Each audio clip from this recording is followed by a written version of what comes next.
All right, thank you all for being here today. This is the March AERA SIG93 webinar. Today's topic is discussing the status of undergraduate and graduate PETE programs. And the great part about today's talk is we have very different perspectives and case approaches and data approaches to looking at the status of PETE and PETE programs, and even some individual explanation of some successful programs. So I'm really excited to welcome Dr. Phil Ward, professor at The Ohio State University, Dr. Matt Curtner-Smith, retired faculty from the University of Alabama.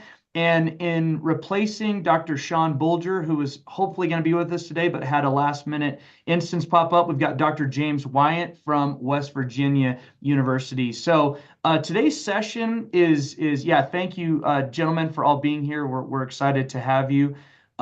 Today's session, I'm going to give each presenter about 8 to 10 minutes to have a discussion on what I presented them with some questions about the status of PETE undergraduate and graduate programs. Where are we at, and what are some challenges and experiences they can share through their careers, and like I said, the status of their programs or former programs. So I'm going to give them all about 8 to 10 minutes. If y'all don't mind, we'll probably hold all questions till afterward. So if you have a question for an early presenter, please make sure, write it down, save it, put it in the chat. I'd love to see people maybe introduce themselves in the chat, where you're from, where you're joining us from today. But we'll go ahead and answer questions afterward. So I will be quiet. I guess I didn't mention. So if you guys don't know me, my name's Kelly Simonton. I'm the AERA SIG93 chair. Mara's here with us today. Dr. Mara Simon, she is the SIG93 chair-elect. I see Youngjin Lee, who is the AERA SIG student rep. I see Dr. Victoria Shiver. She's the current secretary and treasurer. And then we've got several former SIG members on here too. So it's so awesome to have you all. All right, I will kick it over. Our first presenter will be Dr. Phil Ward. Phil, whenever you're ready. Sure. I hope everyone can see my screen. I'm working off a PDF because I can't find the bloody PowerPoint I had. This was a presentation, a data from a presentation we did a few years ago where we investigated all 50 states. We did not investigate the territories or some other sites. And this really refers to undergraduate education, not master's degrees and other variations. Our question was, what's going on in the curriculums in undergraduate teacher education in the country? And the first study of its kind was done in 2008 by Hausner and Ayers, and there were, I think, about let me see, about 642 programs at the time. A couple of studies have been done since then.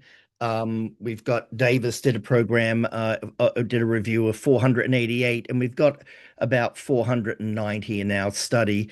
And we had found that about 73 programs had closed since the 2021 study, and a number of others had added. Our final data set that we worked with was 417. That's a significant drop of more than 200 PETE programs in America from 2013 from the 2013 study, and I think we're about the same number for Ayers at that time. As I said, this only focuses on undergraduate folks. These were the questions we sort of looked at. We followed this up with a interview contact with one randomly sampled school to make sure in each state to make sure that what we were seeing from our data collection was representative of them, and generally speaking, it was.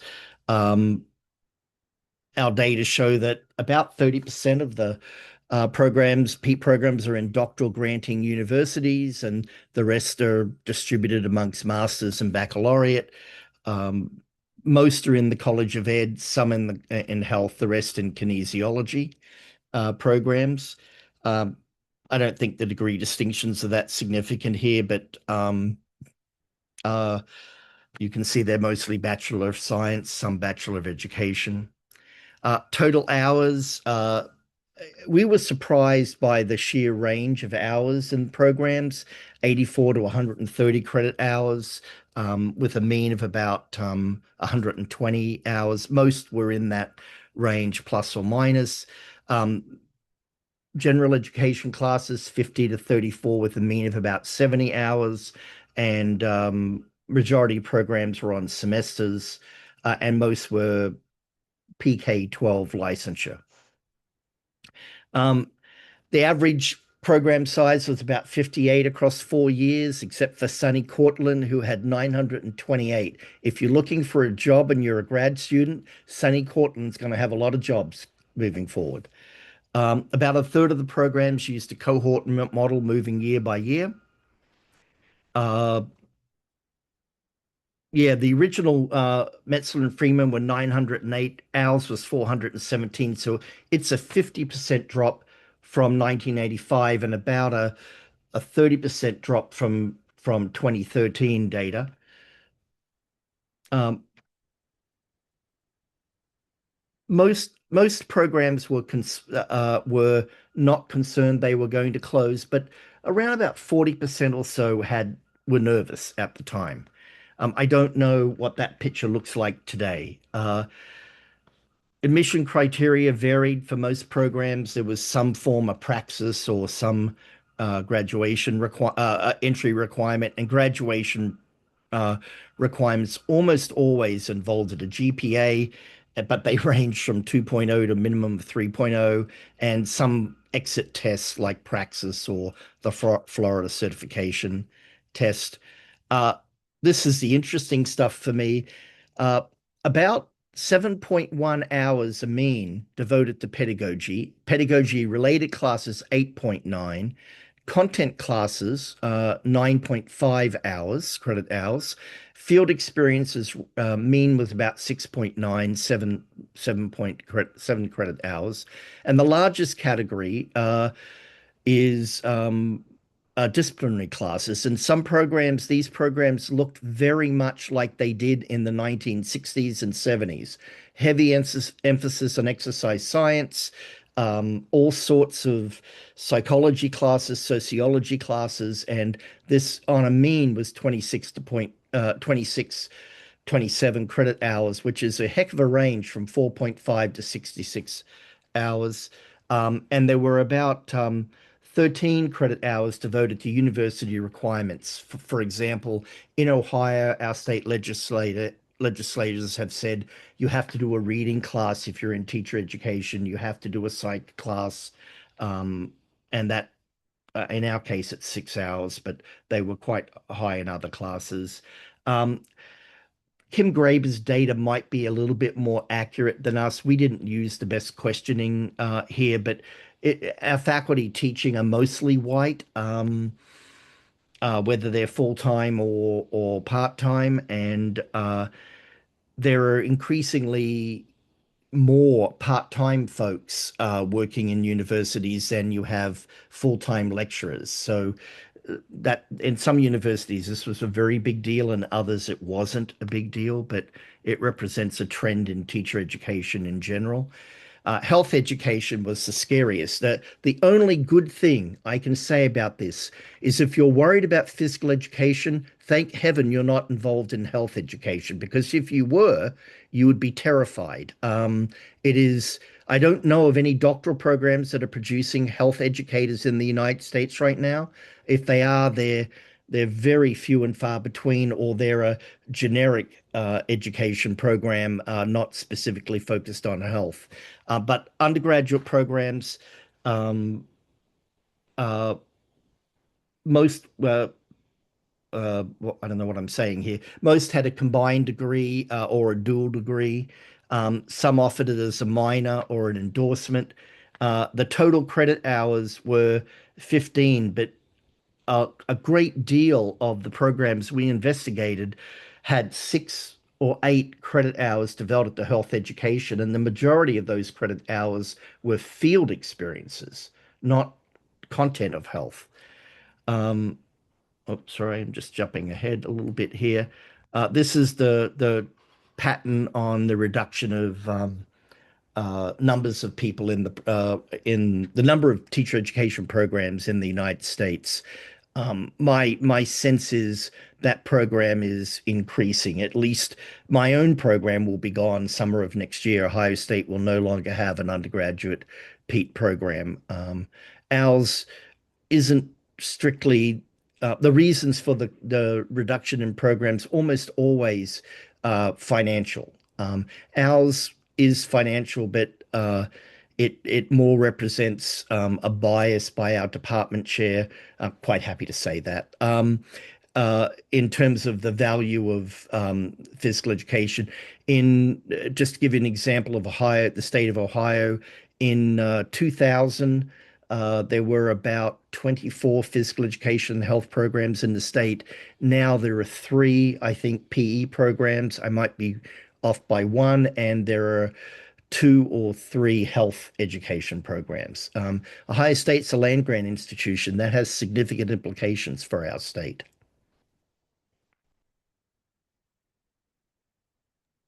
Kelly, I don't know if you want me to take questions now or just move on to next person or. Yeah, let's go ahead and move to the next person. Thank you, Dr. Ward, for all that information. Really appreciate it. Let's go to or to James next. Sorry. All right, James, whenever you're ready. Okay. Hello, everyone. Kelly, again, thank you for the introduction. So, James Wyant, colleague of Sean Bulger here at WVU. And that's actually a great segue from Dr. Ward's framing. So, we'll get a really focused snapshot of our program here at WVU. And I think the leading quote we have here is kind of symbolic of, some of the terrain we've had to navigate with our PETE program here at WVU.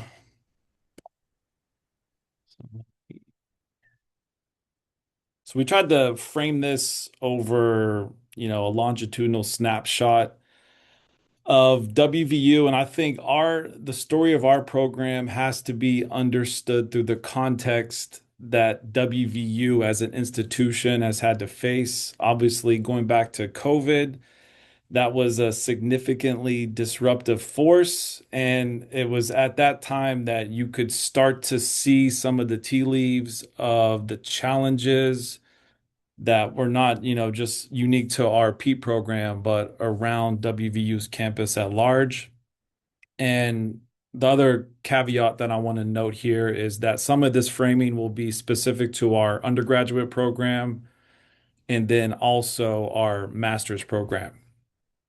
And really, the inflection point at WVU, I would draw attention to 2023. So, in the wake of COVID, broadly at WVU, that's when we underwent academic transformation. And you can see some of those bullet points there around campus. There were significant cuts around campus. A lot of faculty lines were cut. Now, through that transformation phase, fortunately, in our college and specifically within our school, the School of Sports Sciences, we weathered that and we came out the other side of academic transformation intact, in place. Now, but through that, we were really proactive and intentional to start implementing some proactive measures to ensure our program kind of weathered and withstood some of those challenges of academic transformation. But as Dr. Ward noted, the underlying economics and the finances were some driving factors through academic transformation. And that was a time when WVU was in the headlines, again, with that inflection point of 2023. And then kind of through that, so in recent academic years and cycles, it's been about how can we as a program, how can we innovate our curriculum? How can we ensure how can we stabilize our undergraduate student population? And those will be some of the points that I'll get into in the coming slides. So one thing at WVU, and you can see this is a pretty detailed look is that we have embraced data at the central level. So every year we now is kind of normal practice where our provost office, our central administration will look at data and they'll look at trend lines across programs.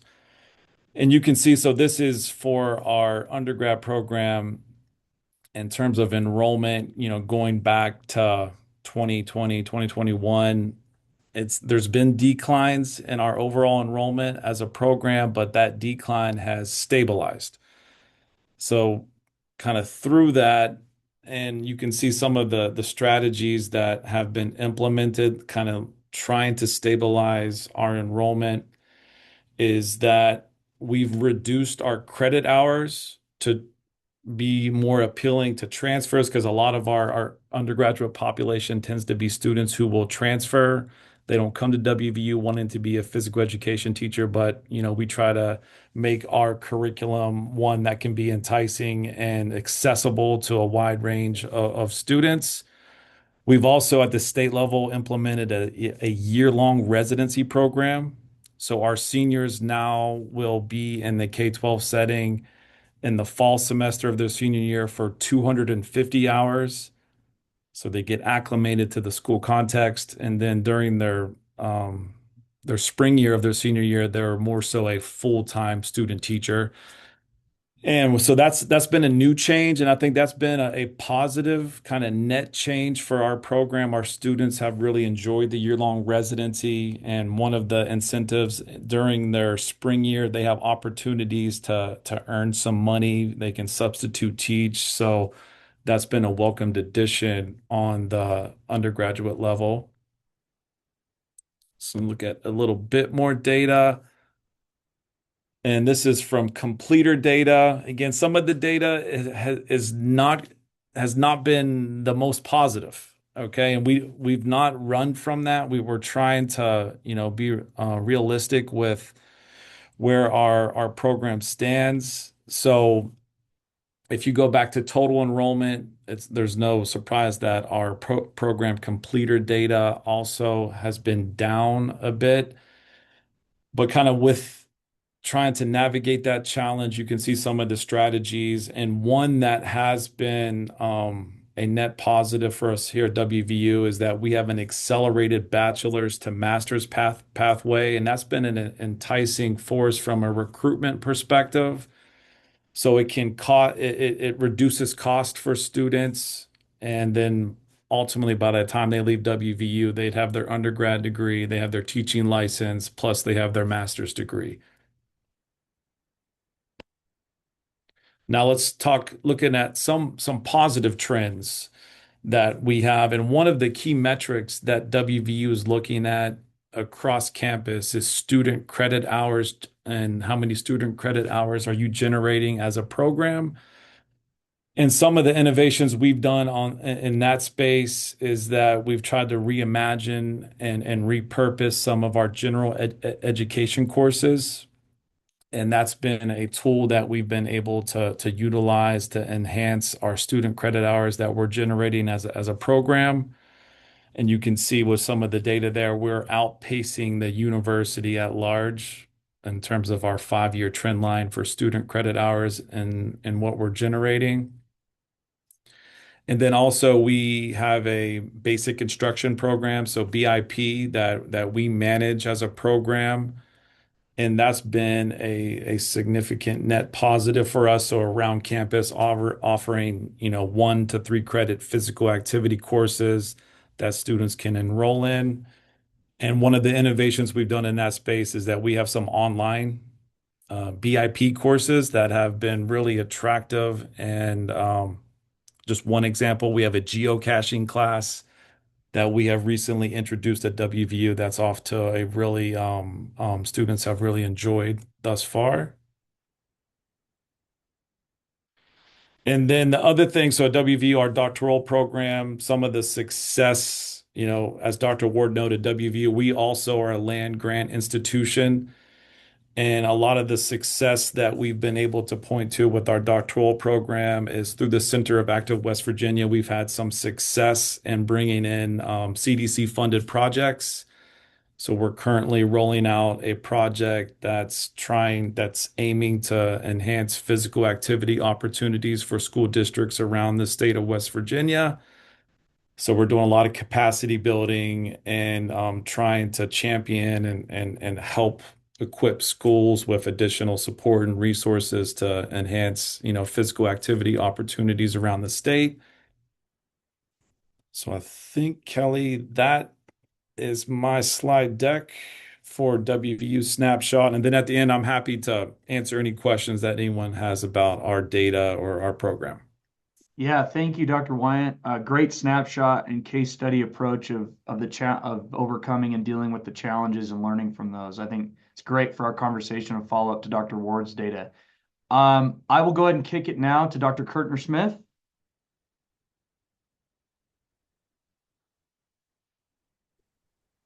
And whenever you're ready, Phil, go ahead. Can everyone see that? Can I have a yes from somebody? Sorry, yes, Matt, we can see it. Okay, thanks. I can't see you all now. I've got this up. So firstly, thanks for having me, and hello one and all. So my brief was to have a look at the state of play in doctoral education, DPETE. I've drawn from 3 sources. The first is the last of the Ann Boyce data, if you knew Ann, at the University of Virginia. So she collected data for a number of years, lastly from 2005 to 2012. And Oleg Snelnikov and I helped publish the last of that stuff on recruiting, funding, and hiring of DPETE students in 2016. The second source is the research I've been involved with on the OCSOC of doctoral students. And then my last source is just anecdotal evidence where I've chatted to people around the country. So here we go. So what do we know about DPETE programs? Well, the Ann Boyce data came from 27 DPETE programs. And I spent a little time trying to figure out how many programs we still have and couldn't. So I came across various lists, but there always seemed to be programs that were in, that had closed, and others that weren't mentioned. So the best I can say is that we've lost and are losing some programs. So for example, we lost Ann's program in Virginia. We lost Purdue. I'm not sure about Ohio State now. And Phil just mentioned the undergraduate program is going. Perhaps the doctoral program is staying. We're about to lose Peter Hasty at Auburn, and I'm sure there are some others too. On the other hand, we've gained some programs too. So as far as I know, there's a new program at Wyoming. In recent years, new programs at New Mexico, Northern Illinois, Idaho, and North Dakota. So some good news and some bad news there.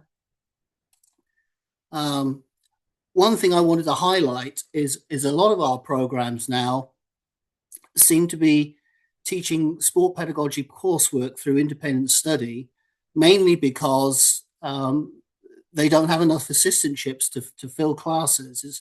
I don't think it's really a recruiting problem. It's just that we don't have enough funding for students. And so I've asked the question, does that mean there's a reduction in quality? I think there is. So I'll leave that out there for you to mull over. That has to be a big issue, I think. What about the program foci? What are we focusing on? Well, it seems that quite a few programs are almost exclusively focused on research and grant writing. A few others have a main focus on teaching students how to do PETE. And then others have a balance between research and PETE. Some programs seem to have almost ditched traditional PETE stuff for an increased focus on health and physical activity. And again, you might know my views on this already, but I'm asking, is that latter change positive? More about that later. What about DPETE students? Well, these figures are from Anne Boyce's data as reported in 2016. Over her 10, 12 years of collecting data, she found that 25% of the students, the doctoral students, were of color, but I think a large number of those were probably international students. A quarter of the students were international students, and that most years there was a shortage of students graduating students to fill faculty positions. And so I'm asking the question, has that changed?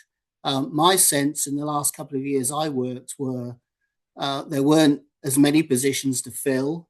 So instead of our students being battled over, they were having to fight to get work. I'm guessing that the number of international students that want to come and study in the United States now has dramatically fallen. Maybe some of you that are still working can tell me if I'm accurate with that. What else we know about DPETE students? Well, they seem to enter programs for a variety of reasons. Some of them are testing the waters to see if they like higher education, so they're not committed to coming into higher education at all. Some are escaping from schools where they went to teach as they were trained but couldn't. And so it's a sort of, as I say, it's an escape, somewhere where they can regroup. Others are fully committed to doing PETE and or research straight away. So they've sort of got tunnel vision and want to do our jobs.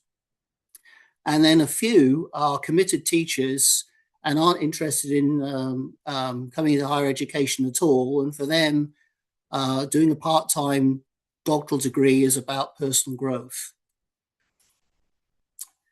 What else do we know? Well, the research we've got on the OCSOC of doctoral students suggests that DPETE programs have more influence on them than their initial PETE.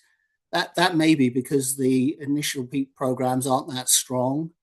So, for example, it always surprised me every time we got a new intake of doctoral students, super bright as they were, they didn't seem to know much about different curriculum models. They'd never heard of Mostyn's teaching styles, things that have been around for years, and they were unaware of. So that might go back to Phil's undergraduate programs resembling what happened in the 1960s. The other thing that we know is that, or is hinted at, is that DPETE programs with a dual emphasis on both people training to do PETE and training to do research seem to have the most impact on doctoral students. We also have data suggesting that the earlier doctoral students gain a teaching orientation as opposed to a coaching orientation, so they're committed to being teachers of physical education, the more likely they are to have progressive views about teaching and teacher education.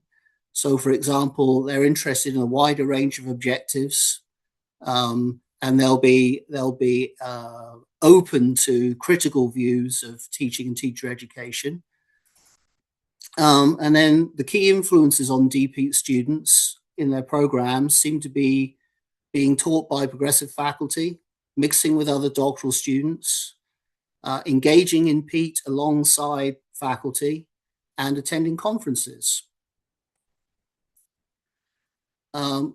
This is an anecdotal point, but I think it's an important one. When myself and students were involved in trying to recruit either doctoral students or early faculty, early career faculty for our various studies,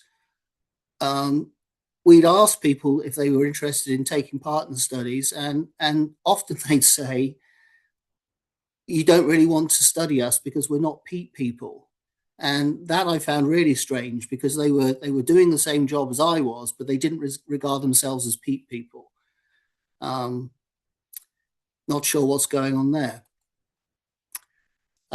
So a key part of doctoral education is funding DPETE students. And again, this is from Anne Boyce's 2005 to 2012 data.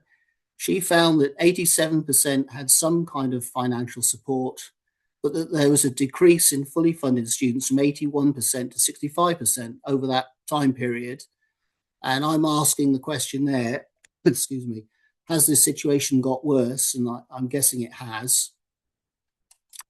So the sources of funding, most of you will be familiar with these. So we've got internally funded GTAs, a few internally and externally funded GRAs. Not as many of these around as there were, but there are some federally funded GAs. Some people manage to get externally funded GTAs, usually through local agencies. So I had some success with that while I was at UA. People working in after-school programs. Let's see, what else do we do? We had some GTAs funded through a program that was working with delinquent girls at one point as well. And then the last source is athletic and recreational department GA lines that often suit our students more than anybody else.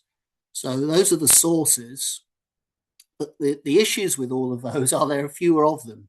So there's certainly fewer internal GTAs. That's what I was alluding to earlier. And then often the funding amount, even if you can get a GTA line, isn't enough to attract experienced teachers to DPETE. They're going to take too big a pay cut.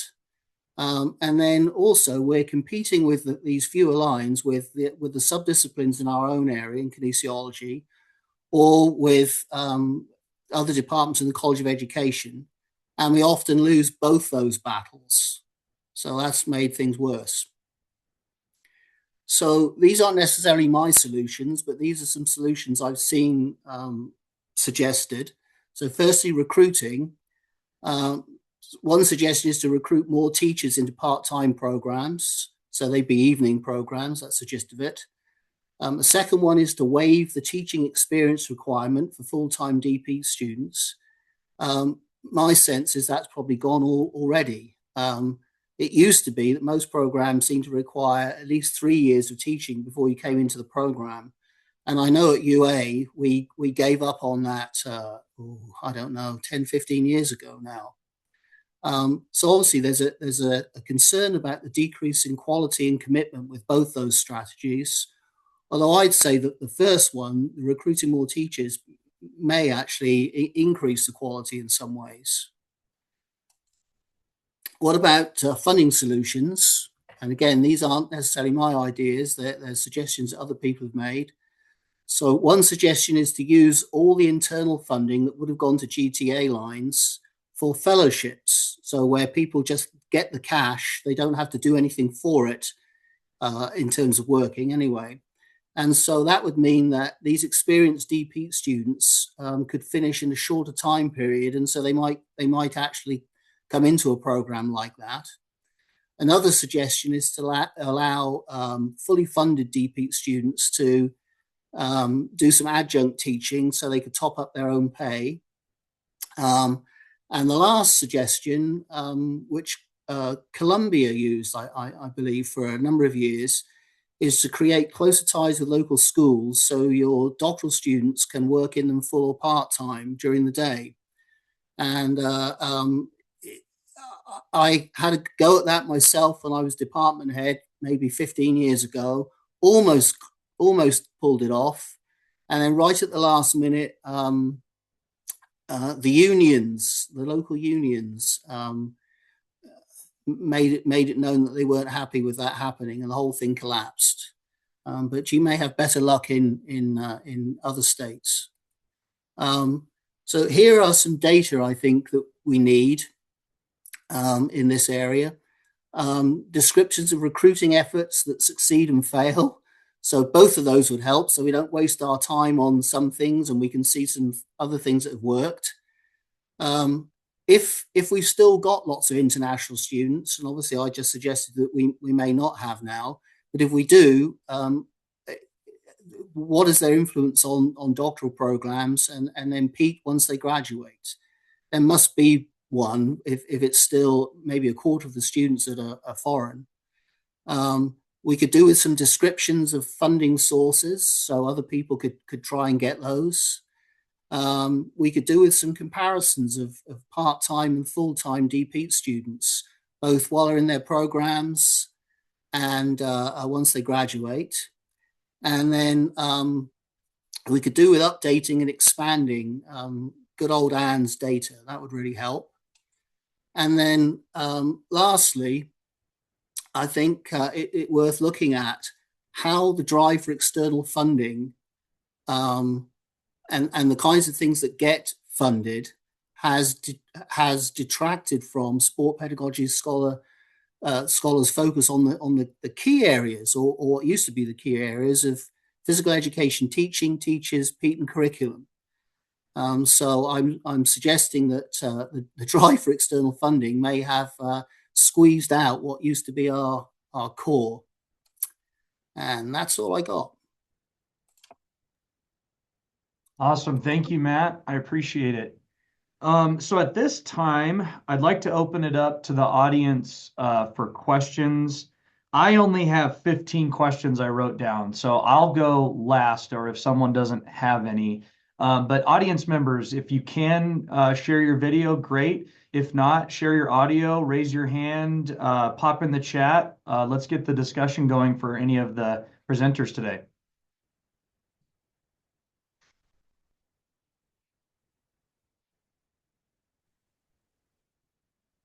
Yeah, Sean, go ahead. Thank you for the presentations. This question is for Dr. Wyant, specifically about the physical activity programs that you mentioned at West Virginia. Can you talk a little bit more about those? Did you start those recently, like the physical activity classes at the university? Did you start those recently? And was the effort, did it have anything to do with PETE retention or anything like that? Can you just maybe talk a little bit more about how your PE program is integrated with those? Yeah, so our BIP program has been in place for a long period of time.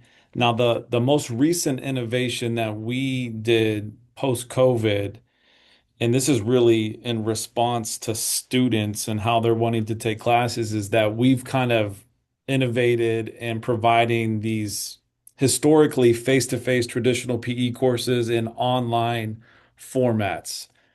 So we have some 1 credit, 2 credit, 3 credit classes where students can learn about, how they can, nutrition, fitness, program design. And then, as I noted, we've done some geocaching. So trying to think of ways that students can, still promote physical activity and the principles that we stand for as a field, but in some kind of alternative, innovative formats. And those, if you look at our data for our PE courses, our online courses enrollment's almost 2 to 1. So there's been a strong preference for our undergraduate students to take those online format physical education courses. Okay, we kind of saw the same thing at University of New Mexico with the online shift. Do your PETE students teach those classes? Yeah, so during their junior year, we have like a faculty-led kind of micro teaching experience. Well, they'll get opportunity to teach some of our face-to-face traditional PE courses. Okay, cool. Thank you. Yeah, absolutely. Great. Dr. Banville? Thank you. I just want to add to that we do that at Mason as well. One of our most popular classes, online walking. And so students, I mean, they use all kinds of devices to show that they walk so many times a week and at a specific pace. And those courses, budget-wise, are what is really kind of showing that our program is afloat and making money because of the number of students we have in our programs. And there's 4 of us full time. So those activity courses, 1 credit activity courses, are really useful in showing us in the positive on the budget side of things. Yeah, and I will echo that point. It's been a key leverage point for our program to advocate because those courses play a really kind of critical role around campus for advising academic recovery, so on and so forth.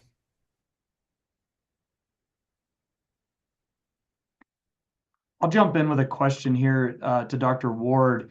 I know you kind of skimmed through some of the data quickly, but if we look at the quality of our PETE program, so we know there's a reduction. We know that R1 institutions can't justify having graduating programs of 10 students. That's their push out, right? But look at the quality. We have 40% of our classes on discipline. We've lost the cohort model. We don't have strong CT field experiences for more than a year.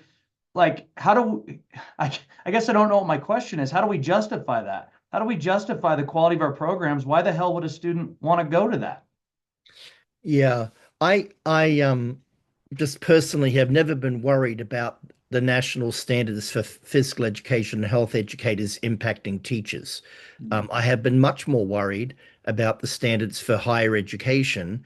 They tend to literally change programs, and they're a powerful influence, as are states that take away the curriculum hours.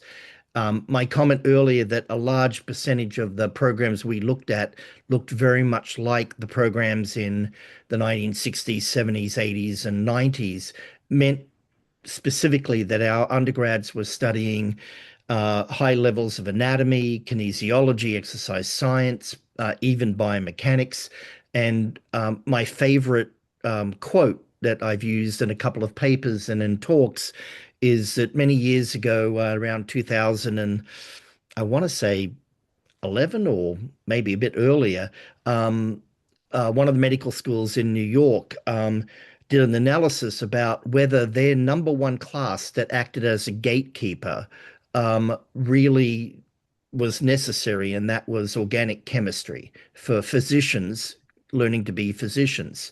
And so they conducted a study, and they accepted people with humanities that had virtually no scientific background, and they compared their grades as they went through the medical program, and bunch of other variables such as time spent with the patient, to regular medical folks. And they found that their analysis was that organic chemistry was not something that they used when they went out into the field, regardless, unless they were researchers, and that it had a massive gatekeeping function on people getting through medical school. And their only conclusion from it is that the humanities students did as well as the pre-med students as they hit medical school. The only difference was that the humanities students spent more time with their patients by not a huge amount, but they spent more time.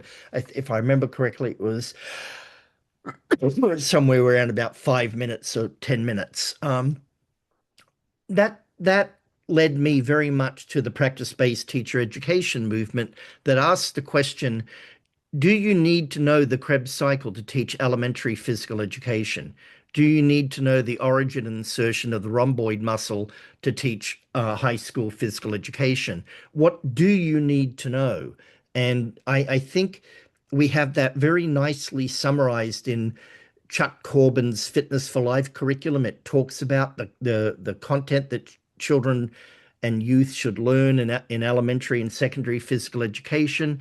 And my perspective has always been teachers need to know that content and a little bit more so they can teach it. But I just don't see why a teacher needs to spend enormous amounts of time on the pancreas, which means that much of the exercise science classes that we teach, if you look at the textbook, most of our teachers don't need that much information. The same is true, and I'm glad I'm on the internet so you can't all attack me, but the same is true for psychological theories. If you're going to teach Maslow hierarchy of needs, then you better well use it as a teacher. Otherwise, it's nice to know, but in a limited curriculum, it doesn't have much place. I would argue it has a lot of place, but I would also argue it needs to be used in terms of the decisions you make about curriculum.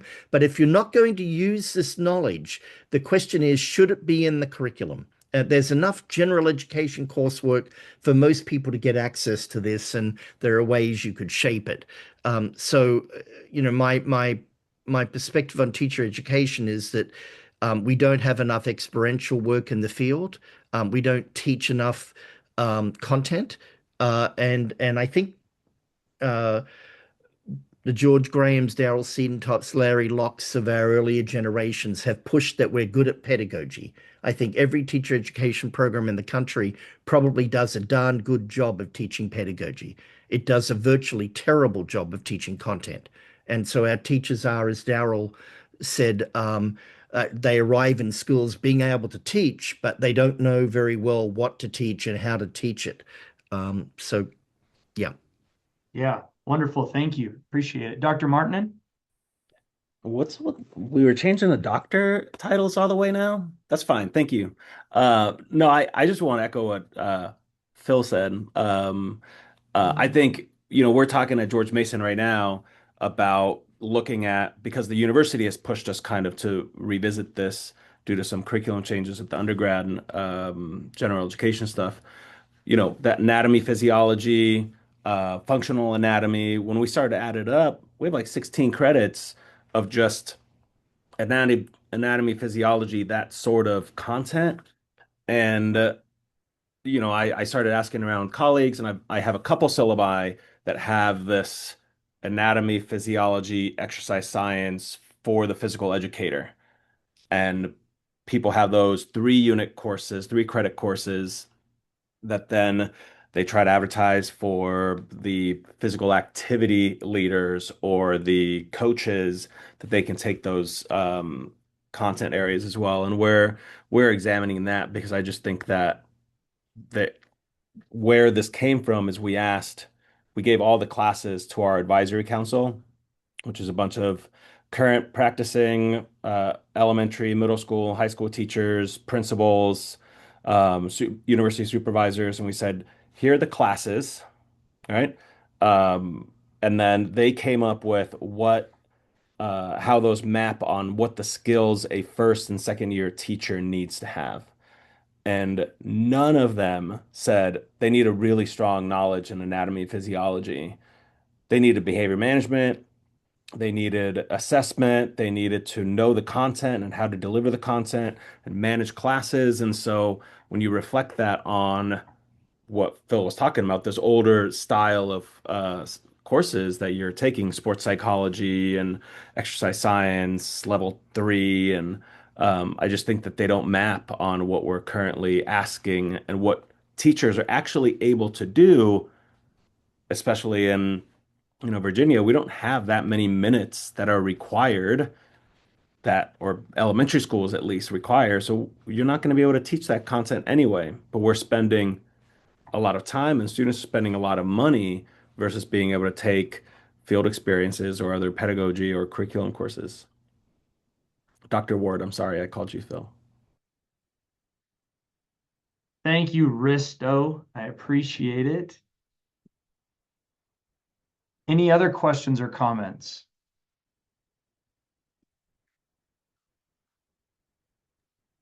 I do have a follow-up on that. The DPETE stuff. I think, what Please. we just had our president talk about the graduate plus loan being capped at 100,000. They ran an analysis of all the schools, and there's a lot of doctoral students who are going to run out of funding if they are self-funded. I mean, obviously the other funding is also dropping a lot, but we're asked to kind of have a conversation about what does doctoral education look like? How do we get students in and out of the program?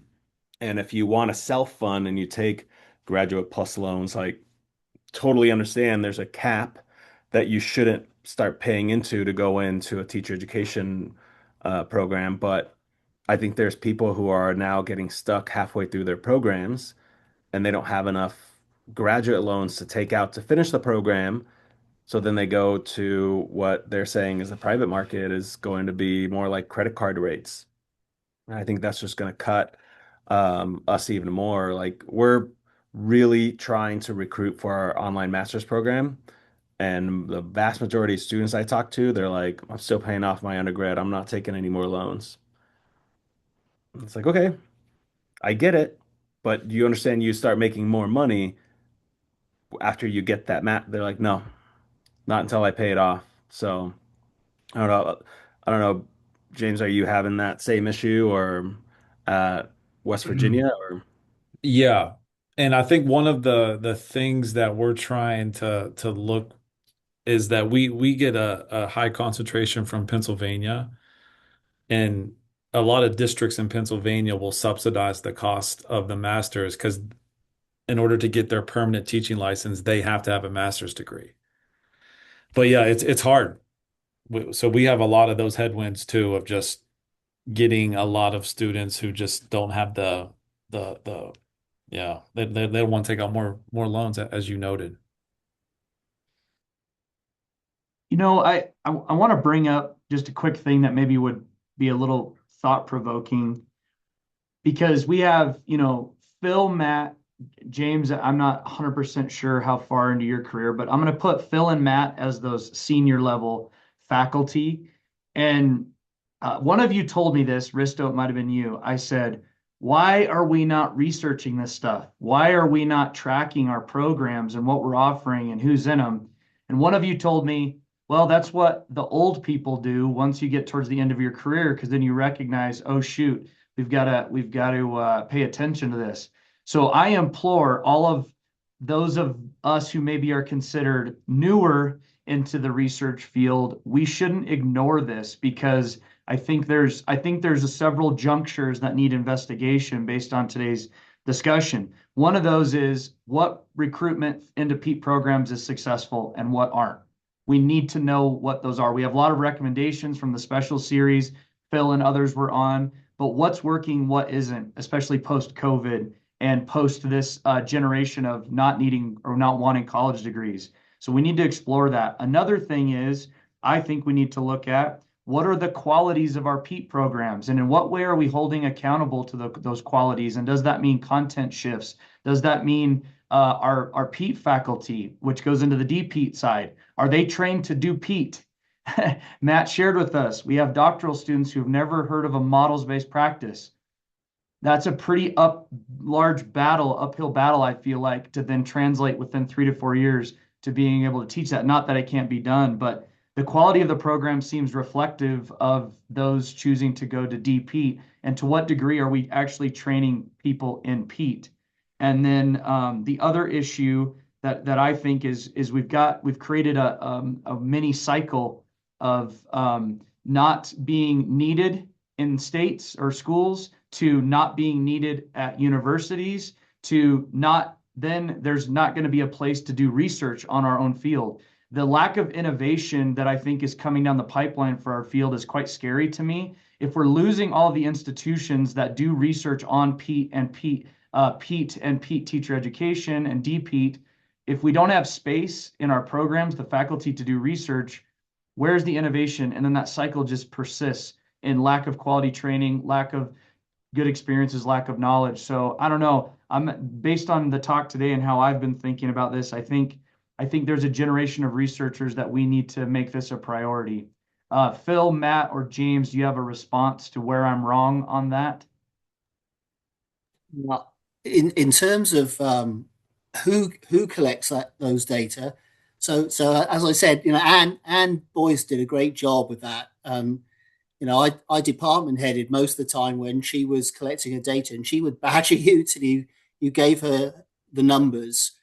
And so last night, my wife asked me, and she said, "What is it you're actually going to talk about tomorrow?" So I told her, and she said, "Well, in our field," so she was in human development and family studies. In our field, whatever their overarching body is, they collect all that data. I can just go to their website, and they can tell us how many students there are, how many programs there are, and they do all that for us. That's not something the faculty does. And so, you know, some of us were discussing earlier on that shape may be in trouble, but you know, maybe that would be a job for them. I mean, Anne did a tireless job, as I say, and thankless as well. Not many people, and without her, we're lost. Really, as I said, I couldn't even find out how many programs we had. But that may be something for the whoever our governing body ends up being. Yeah, thank you. Phil or James, any comments? I think there have been three trends that have impacted doctoral education. One is the funding of graduate students that historically were given by their college some grad assistantships, or they were done through basic instruction. When I arrived at Ohio State, we had 22 graduate assistantships in pedagogy. We're down to one. And I think we're doing bake sales to keep it going.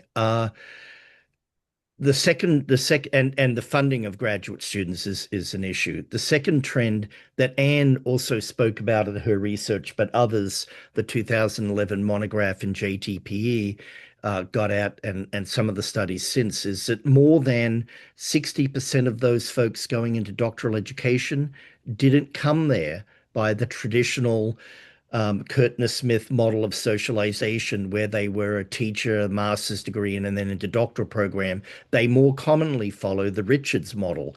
That is, they come from somewhere else to come into doctoral education. And in the process of doing that, they have missed a major apprenticeship of what is critical to be a teacher educator. I'm not talking about researcher here. And this is important because the majority of people who graduate with a doctorate are not our stellar researchers. They do a darn good job doing teacher ed. And there was a great study put out by Woods, not Amy, the other Woods, and she interviewed department chairs, and they said, you know, a lot of the people coming out are not prepared to do the job. They're good researchers, but they're not prepared to do the job in teacher education that I want them to do as a department chair. I've always thought that was a very telling piece of information. Many do, but we have people who are not trained in teacher education. At University of Alabama is the only university I know of, and forgive me if I'm wrong here, that has anything like the range of classes you need to prepare a teacher educator in schools. They have classes on teacher education.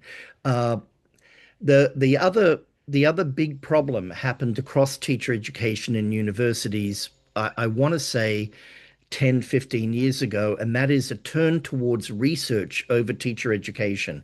More of the coursework of doctoral students was focused on on research. Fair enough, there were lots of new approaches, and they wanted people to be very skilled at it, and more of the doctoral degree credit hours were devoted to that.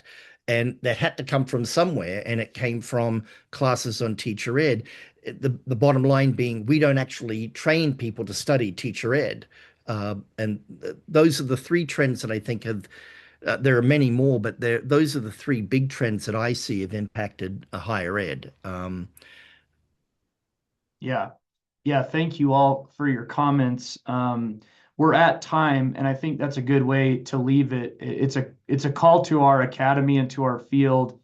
It's not only incumbent upon us to just keep our jobs because we need PETE programs, but you know, studying this type of work, you know, we have a group here. If anybody has ideas or wants to collaborate and start to move the needle on our understanding on this stuff, and as Risto points out, very important stuff, please connect with one another and continue to connect with AERA. I hope to see many of you in a few weeks at the conference in Los Angeles. If you're not going to be able to make it, please stay connected with our membership. Please stay connected with our webinars.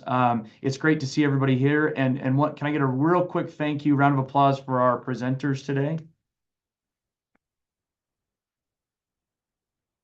Awesome. Thank you all so much for being here. I appreciate it. We will have the recording posted on our YouTube channel. If you have colleagues that want to check it out or you want to revisit this, I know Phil had a PDF with some of the data he had shared previously. I'm fairly certain that both Matt and James would be willing to share their documents as well if anybody wanted to reach out and ask them. So thank you all for being here, and thanks to our presenters again. Have a great rest of your day.